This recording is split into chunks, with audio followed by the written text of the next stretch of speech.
Ya, kita kembali bersama Bang Fikrul Hanif, Jejak Merah di Sumatera Barat. Ini 65 sudah berakhir. Banyak yang terbunuh waktu itu. Kemudian mereka kan yang terbunuh atau yang ditangkap dan merantau entah kemana itu akhirnya meninggalkan keluarga, meninggalkan anak-anak. Tadi sempat dibahas juga ada yang pindah, kakaknya pindah menyamarkan jati diri. Itu seperti apa, Bang? Ya, karena memang di akhir dari demokrasi terpimpin ya, atau yang kita sebut sebagai Orde Lama dan lahirnya Orde Baru ya, itu memang melakukan tindakan antisipatif terhadap sisa-sisa dari kekuatan dari dari PKI ini.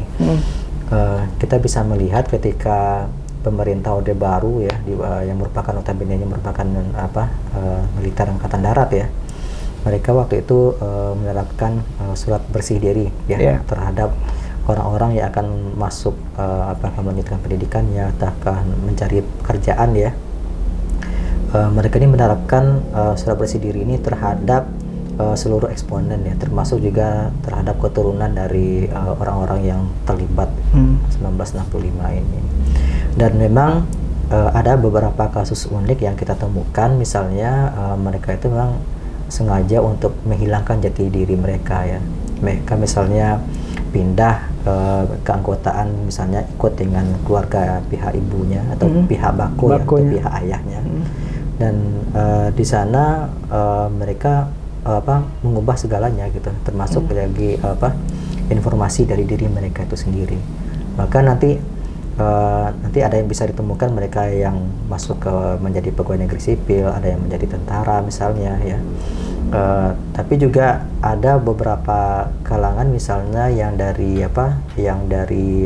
kalangan yang hidup di nagari-nagari ya, di pelosok pedesaan. Mereka itu malah gagal ya.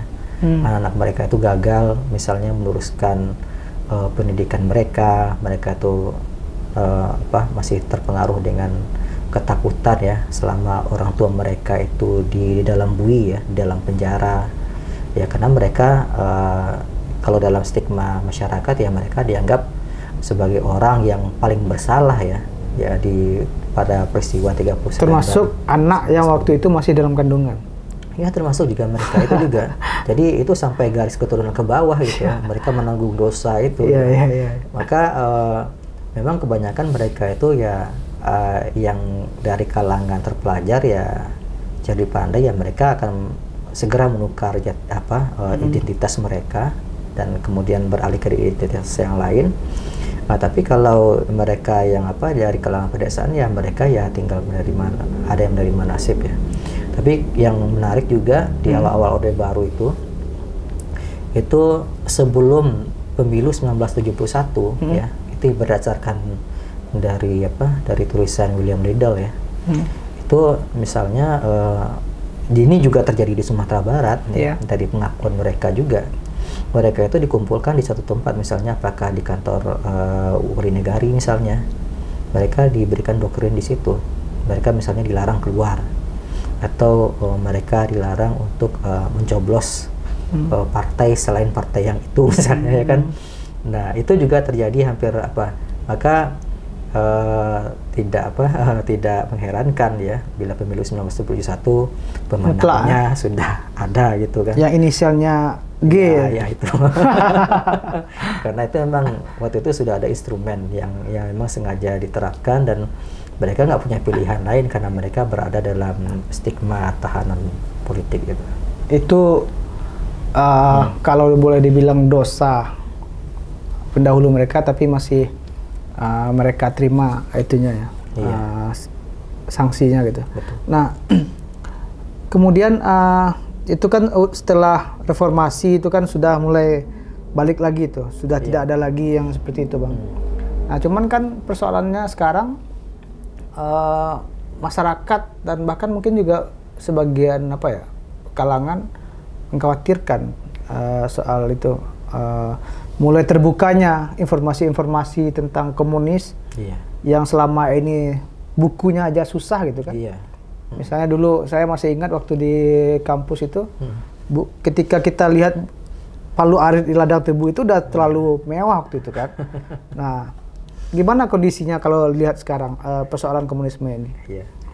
Sebenarnya dari 67 sampai 98 itu seperti keran air yang ditutup rapat-rapat ya, dan tidak disengajakan untuk menetes. Tapi untuk di zaman Orde Baru sendiri untuk mencari buku-buku kiri sendiri itu memang susah waktu itu. Harus dicari di pasar-pasar pasar gelap ya. Black market itulah itu. Juga kalangan mahasiswa juga banyak yang melakukan pergerakan underground ya. Pergerakan bawah tanah waktu itu untuk mencari sendiri tentang komunis itu seperti apa. Nah, ketika keran itu dicoba untuk dilepaskan ya, di masa reformasi ya, di Mei 1998 itu ya seperti cendawan tumbuh di masa hujan ya, ketika komunis itu masih dianggap tabu ya, dan kemudian bukunya berangsur-angsur mulai beredar di mulai banyak ya lapangan ya, di kalangan masyarakat ya, orang mulai gandrung ya dengan tulisan-tulisan misalnya seperti tulisannya Pramudia Anantatur ya, atau tulisan-tulisan yang sampai sekarang bisa kita jumpai, misalnya tulisan dari DNA Edit ya. Itu sebenarnya saya melihat sebagai sebuah kehausan informasi ya.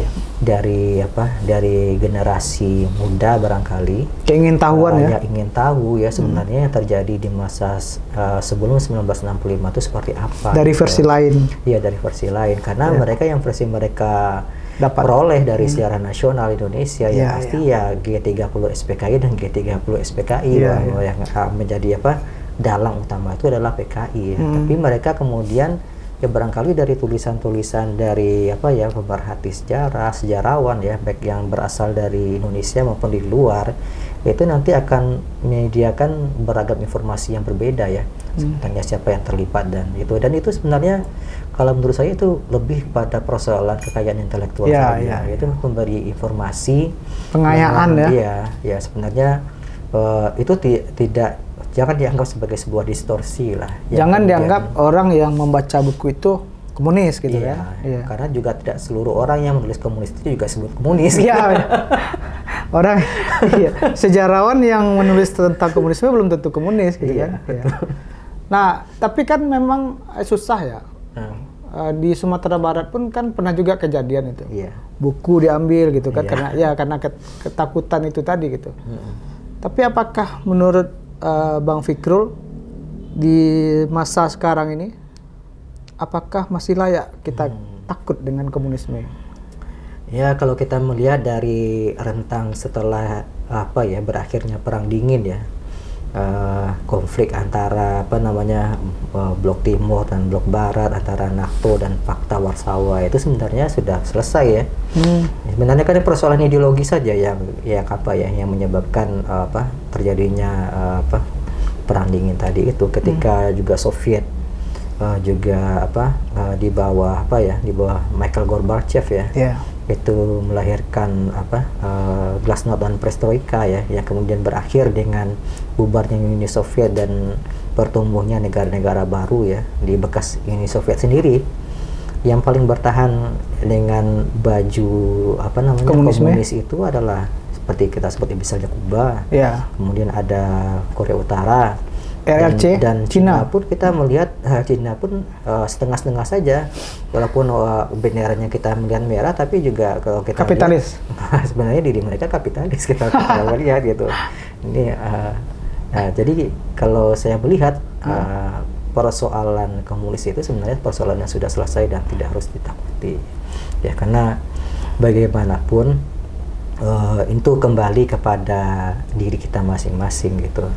Karena kita melihat sebenarnya juga walaupun Rusia pada hari ini melakukan invasi terhadap Ukraina ya, dan ketidaksukaan dari Presiden Rusia sendiri ya terhadap ketika Gorbachev meninggal ya, dia tidak mau melihat karena dia menganggap bahwa Gorbachev sudah gagal ya, sudah gagal untuk mempertahankan sebuah negara besar ya yang bernama Uni Soviet ya. Maka kita melihat sebenarnya persoalan komunis bukanlah persoalan yang cukup menakutkan ya. Janganlah dia menganggap sebagai persoalan menakutkan, walaupun kalau diwaspadai ya silahkan saja gitu. Tapi kalau dianggap kalau kita menjadikan momentum 30 September 65 sebagai persoalan yang berulang-ulang ya, yang kemudian akhirnya mereda di waktu yang 1 atau 2 bulan dan kemudian kembali lagi di tanggal 30 September ya, untuk kita akan menguras energi di waktu-waktu itu saja gitu. Iya. Buat apa kita harus menyimpan bara dendam ya, yang sebenarnya kita juga ketika mereka yang pernah terlibat juga sudah banyak yang meninggal, dan mereka sebenarnya dari hasil yang kita telusuri juga mereka sudah, beberapa yang saya wawancara mereka nggak ada ini lagi keinginan mendirikan negara komunis dan sebagainya gitu. Iya. Jadi menurut saya ya kembalilah ke diri kita masing-masing lah itu. Soviet hancur, Kuba sudah habis komunisnya. Cina pun dianggap tidak pure komunisme, ada kapitalisnya. Jadi tidak ada yang negara yang bertahan gitu. Tapi memang kewaspadaan boleh lah gitu kan.